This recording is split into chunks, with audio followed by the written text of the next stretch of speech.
Welcome to the Sweetwaters Church podcast. We're a church that loves and serves God passionately and loves people unconditionally. We pray that as you listen to this sermon, your faith will be stirred and you will discover Jesus in a deeper way. For more information about Sweetwaters Church, please visit our website at www.sweetwaterschurch.co.za. Now, let's listen to the latest sermon from our lead pastor, Pastor Cully.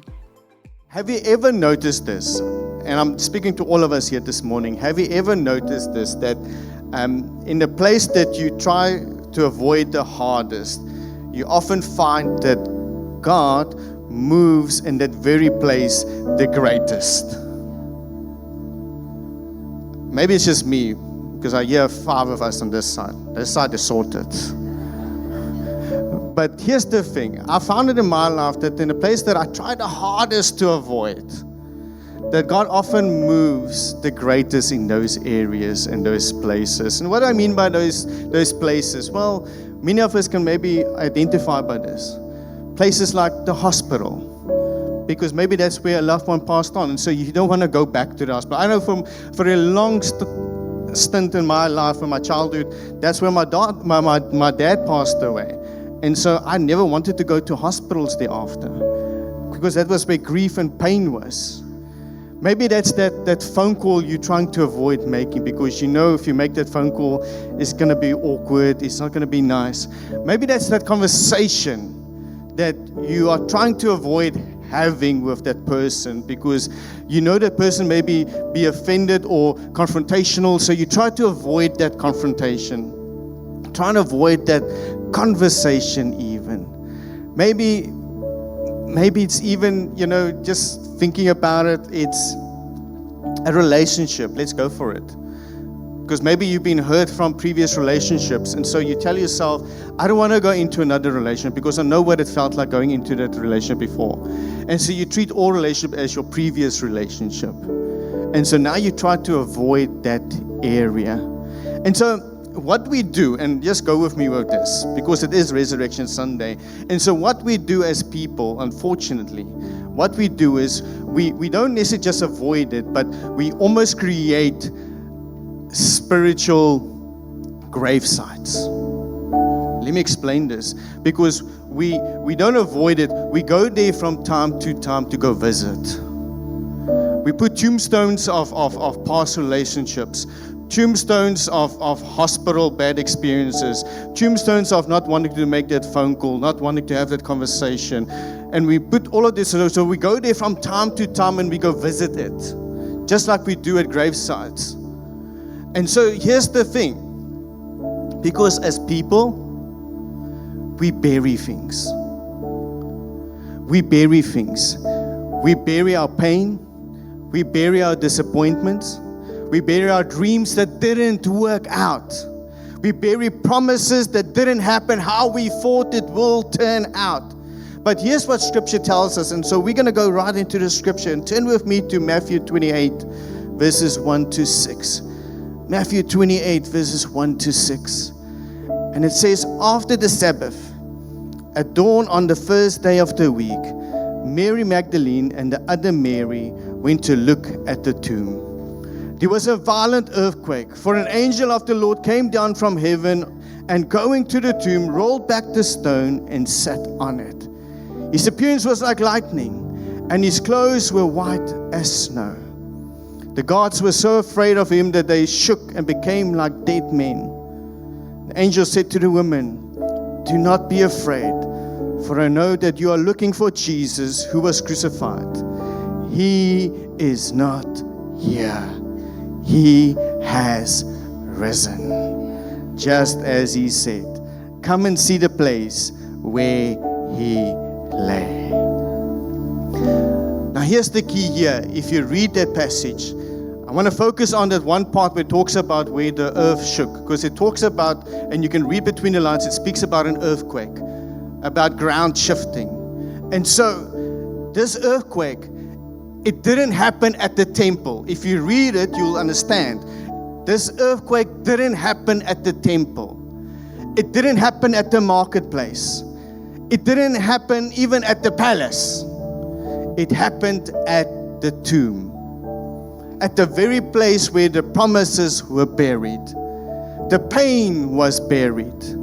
The hope of the disciples, that hope that Jesus will come and actually do some incredible things, was buried. And I came to declare to somebody here this morning, if you come here this morning, I want you to hear this. The greatest shifting in your life will happen at the place of your greatest pain. And if you're taking notes, you can title your notes, When the Ground Shifted. When the ground shifted. Let's just trust God as we just open in prayer. Allow God to minister to us this morning. Heavenly Father and Almighty God, and can we come before you, Lord God? And I pray, Lord God, as the ground shifts, Lord God, even in our lives, Lord God, that we will be awakened to what it is that you have called us to be, Lord God. And understand, Lord God, that our promises that we have, Lord God, the dreams we have, the hope we have, the trust we have, is still alive. Pray, Lord God, as always, that your servant will decrease and you will increase. In Jesus' mighty name, amen and amen. The ground shifted at the epicenter of pain. Matthew 28 verse 2 says the following: There was a violent earthquake, for an angel of the Lord came down from heaven and going to the tomb, rolled back the stone and sat on it. Now again, I need to remind us, if we read this, you have to understand what is happening here. Not in heaven, but at the tomb, the place of burial, the place of loss, the place of confusion. Friday dreams shattered. Because everybody, we celebrate Friday because it's Good Friday. But being in that moment and being at that time as a disciple, I can only imagine there were dreams that were shattered. Dreams and hopes that they had. Possibilities. And all of a sudden they were shattered. Then we get to Saturday. And Saturday is silent. Just this quietness, nothing happening. And then Sunday arrives and there's a shaking. See, the earthquake didn't happen where there were things, where it was comfortable. It happened where things looked finished.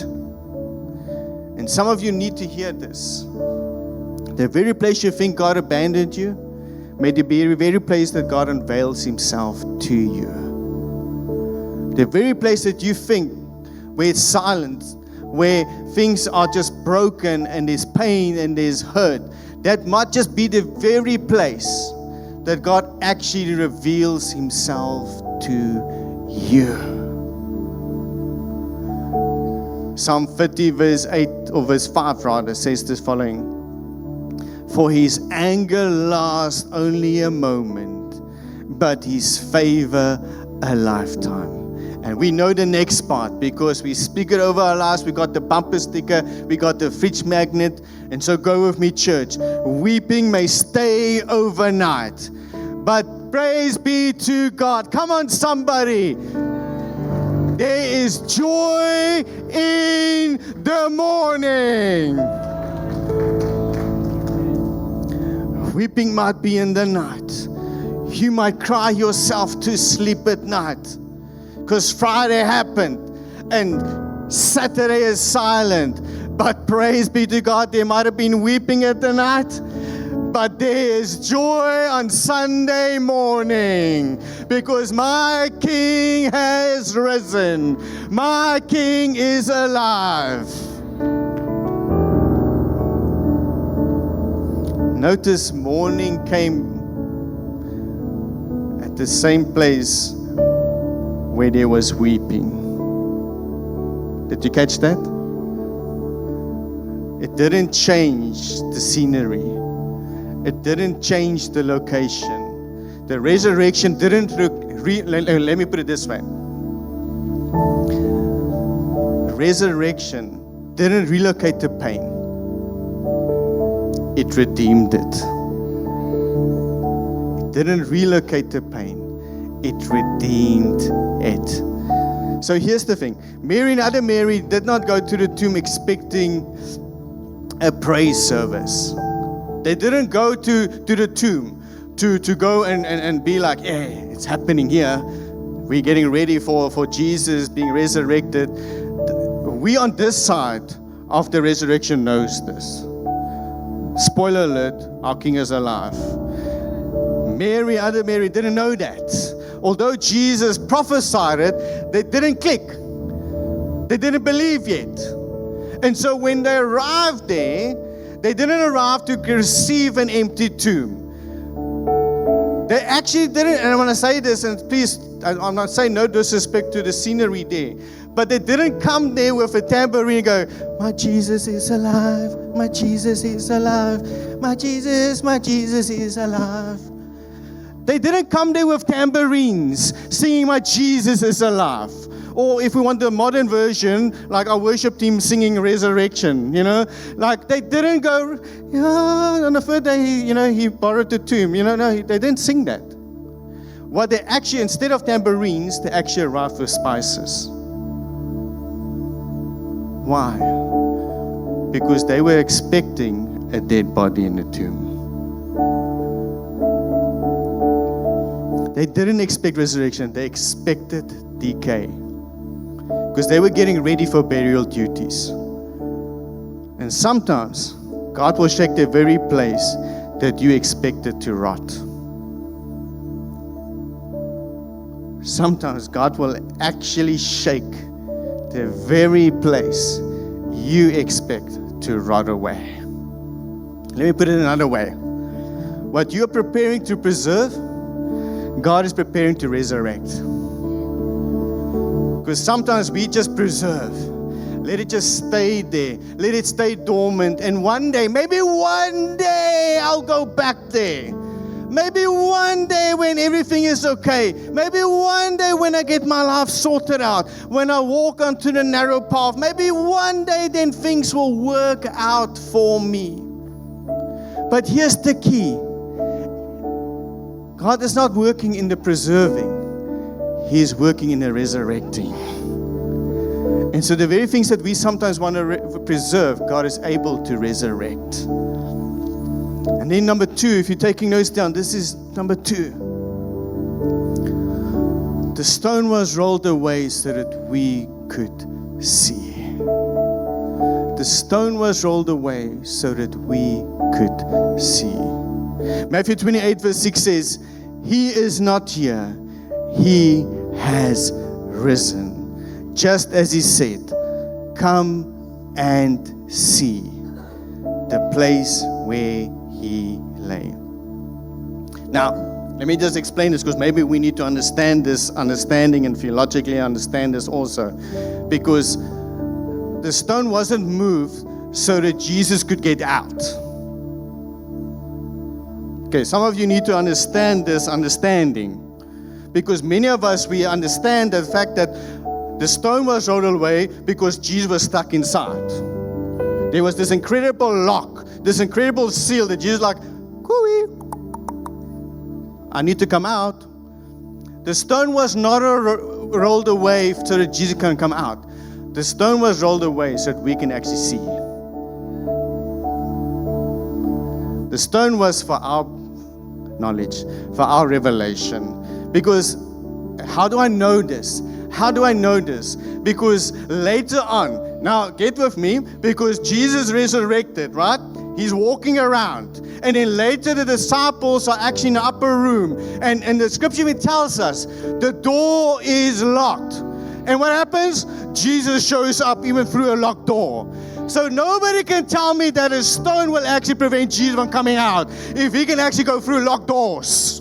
There is no viral lock, no slam lock that can keep my Jesus out from my presence. Because right now, I'm telling you right now, that Jesus is alive.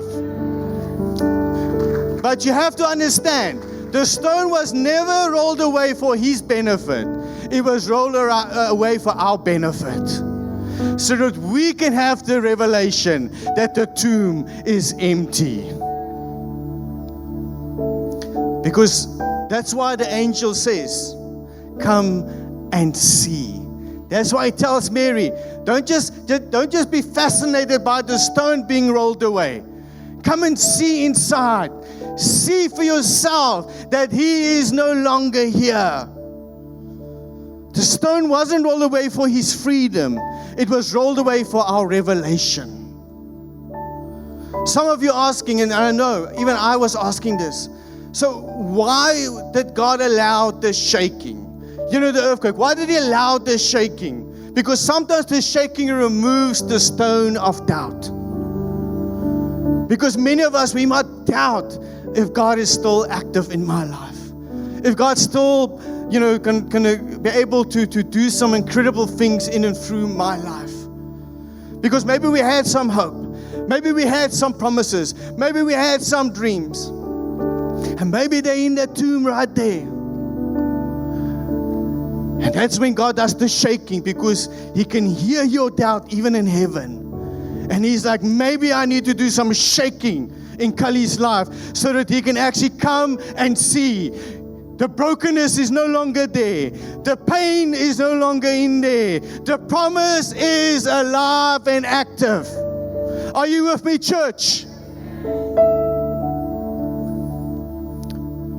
Because until the stone moves, none of us can actually see clearly. An angel says, again I say, come and see. And an angel didn't say to Mary, come and guess. Come and guess what's happening. Come and assume, because many of us, we take assumptions. But the angel says, come and see. The invitation of resurrection is very personal. And I shared it on Friday. I want to say it again this morning. And take this however you want to take this. Because you don't inherit it from your grandmother. You don't borrow it from your spouse. You don't absorb it by attending services just once or two times a year. Even if you come all the time. You have to still look for yourself in the tomb. Resurrection isn't a rumor. It's a revelation. And here's where it gets really, really personal for all of us. If the promise of God could not stay buried in the tomb, then the promises over your life is not permanently buried either. Are you with me, church? Because if Jesus can walk out of the tomb, then your promises can also walk out of the tomb. Your brokenness can also walk into wholeness out of the tomb. That medical report can walk out of the tomb. Are you with me, church? Friday looked broken. Saturday felt forgotten. But praise be to God, Sunday said still active. Still active. Tell your neighbor, my dreams are still active. Because you have to believe it. You have to trust your dreams are still active. And that brings us, because, okay, let's do this again. Turn to your other neighbor. You didn't say it first, okay? Turn to that neighbor now. And say it now with a little bit of attitude. My dreams is still active. I'll tell you why I say that, because you have to speak it to believe it. But here comes point number 3. And this is the hard truth. The one, we don't like to speak and understand, which is this. Don't celebrate the empty tomb while wearing burial clothes.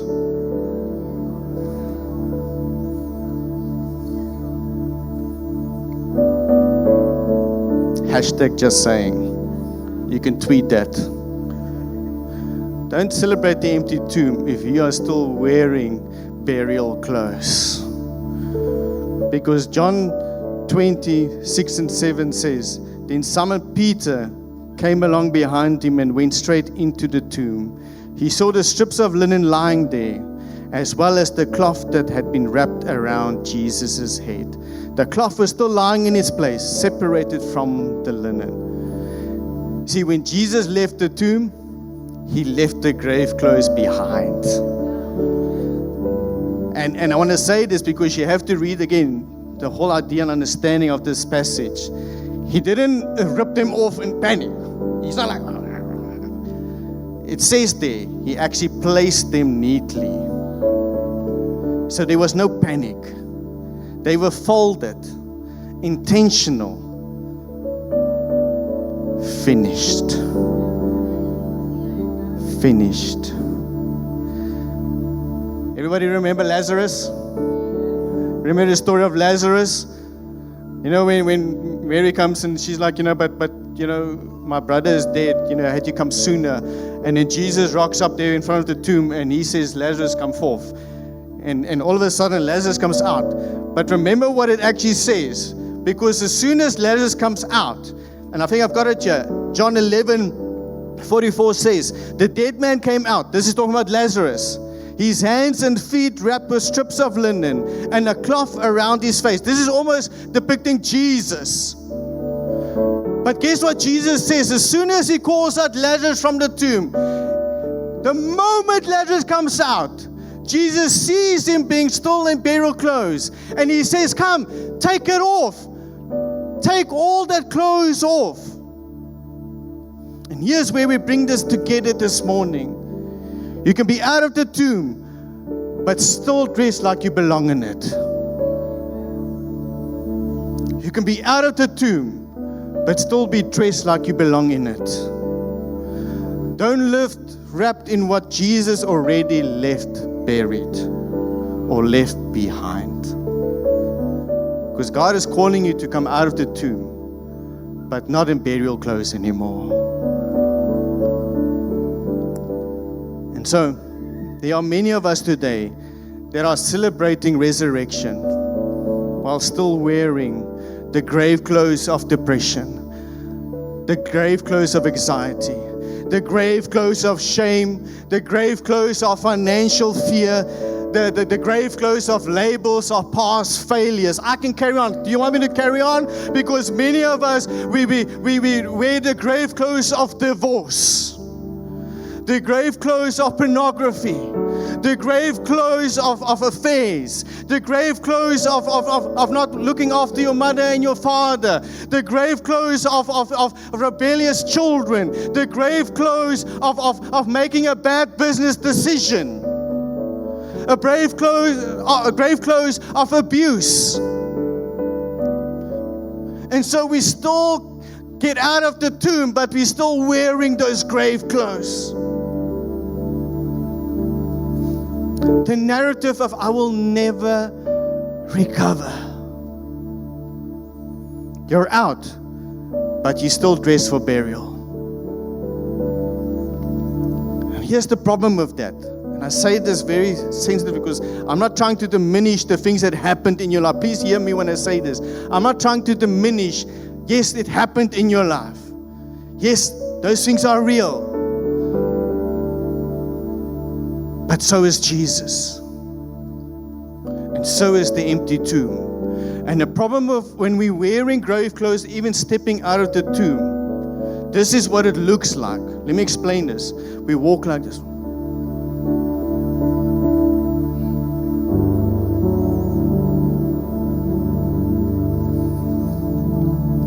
Because we feel restricted.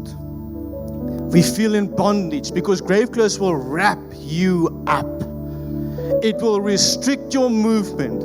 It will restrict your confidence. Because if you're wrapped up, this is what you do. You can't walk.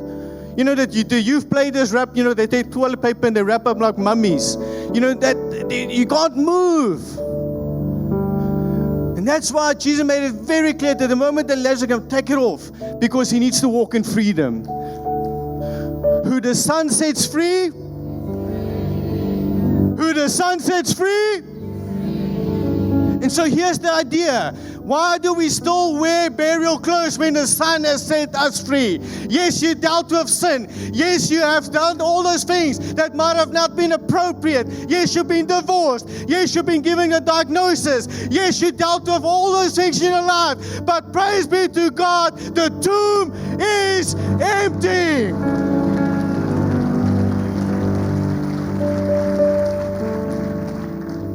Because when we walk with burial clothes on, that's how people will identify us. Look at that person that was that divorced person, that person struggling with that situation. That person that failed with this, that person. Because that's how we present ourselves. How would it change if instead of walking like this out of the tomb, we walk like this? I've got a word for that. Many don't like that, but you walk with swag. And some of us need to walk out of the tomb with some swag. Maybe I need to do it on the stage. Maybe.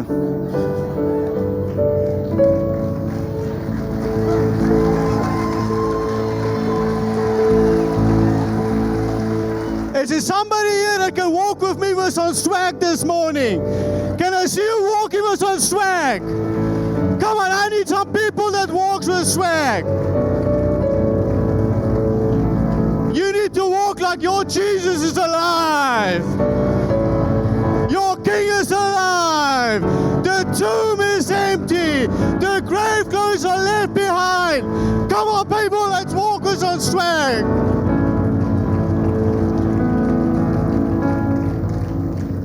I'm tired. I don't know about you, but I'm tired of walking with depression clothes, anxiety clothes, failure clothes. Not good enough clothes. My God has set me free. Why must I question what He sets free? I just have to walk. So this moment, this is a sacred moment for us. Take those burial clothes off. Take those burial clothes. Can the band start making their way to stage? Stop restricting you with the clothes that God has already left behind. Some of us don't need a new breakthrough. And I want to say this, because many of us, let me just say this. Some of us don't need a new breakthrough. You actually just need to take some things off.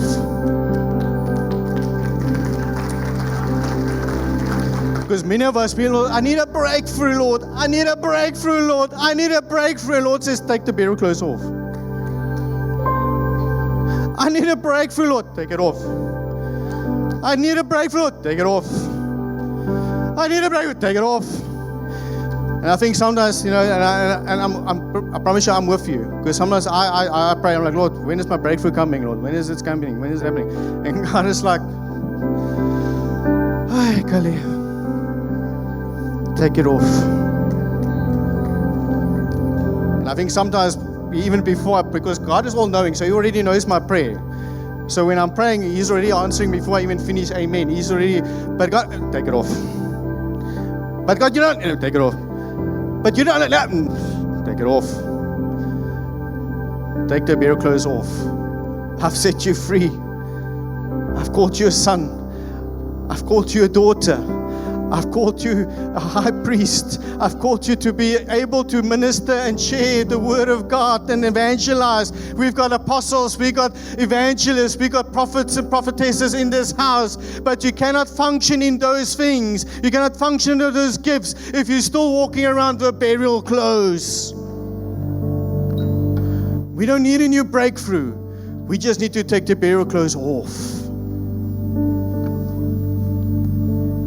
Because resurrection isn't complete until the grave clothes are gone. The angel didn't say, He is risen. He said, come and see. Come and see what is there no more. Come and see what is left behind, though. See what is left, but see what is left behind.